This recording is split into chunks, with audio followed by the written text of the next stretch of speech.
Bonjour, c'est le live de Newstank, les infos du jour. En Grande-Bretagne, les universités feront face à de grandes difficultés, très certainement. Une proportion importante d'étudiants nationaux comme internationaux reporteront probablement leur décision d'étudier pour un diplôme d'enseignement supérieur, indique le rapport qui s'intitule « Impact du Covid-19 sur les budgets universitaires » de London Economics. C'est un cabinet de consultants britanniques.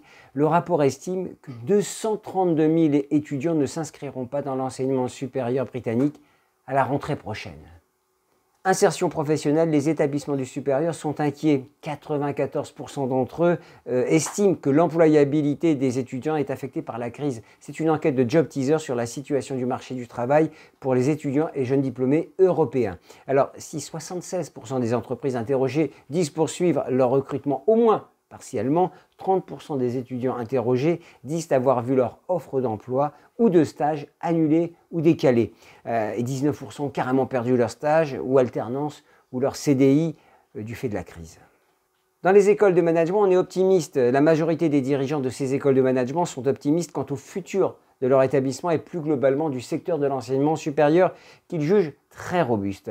Néanmoins, seuls 17% des sondés indiquent une ouverture d'un campus à l'étranger probable dans le futur proche. C'est une étude menée par AMBA et la Business Graduate Association.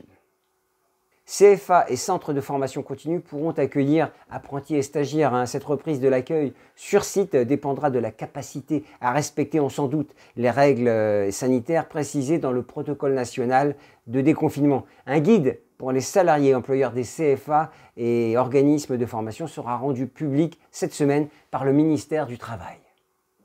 L'ICN, la grande école de commerce de Nancy, obtient l'accréditation américaine AACSB. Donc l'école de Nancy est donc triple accréditée, puisqu'elle dispose en plus de la ACSB, d'Equis et de l'AMBA. ICN devient ainsi la 14e école française de management triple accréditée sur les 38 écoles post-prépa françaises et 98e école au niveau mondial sur 15 000 établissements à travers le monde. CNRS, télétravail privilégié au moins jusqu'au 2 juin, puis retour à la normale par la suite. C'est ce qu'a déclaré Antoine Petit, PDG du CNRS, dans un message envoyé à tous les agents de l'organisme public. Initiative, vous le savez, je finis toujours par une initiative. Ce live, l'école de design de Nantes Atlantique propose une plateforme solidaire de mise en relation entre bénévoles et personnes ayant besoin d'aide. Une application mobile pour encourager le respect des mesures de distanciation et informer sur les impacts du confinement. Une plateforme de peer learning pour partager ses connaissances sous la forme de conférences de 5 à 15 minutes. Voilà, c'était le live de Newstank. Le live qui continue après le 11 mai. À demain.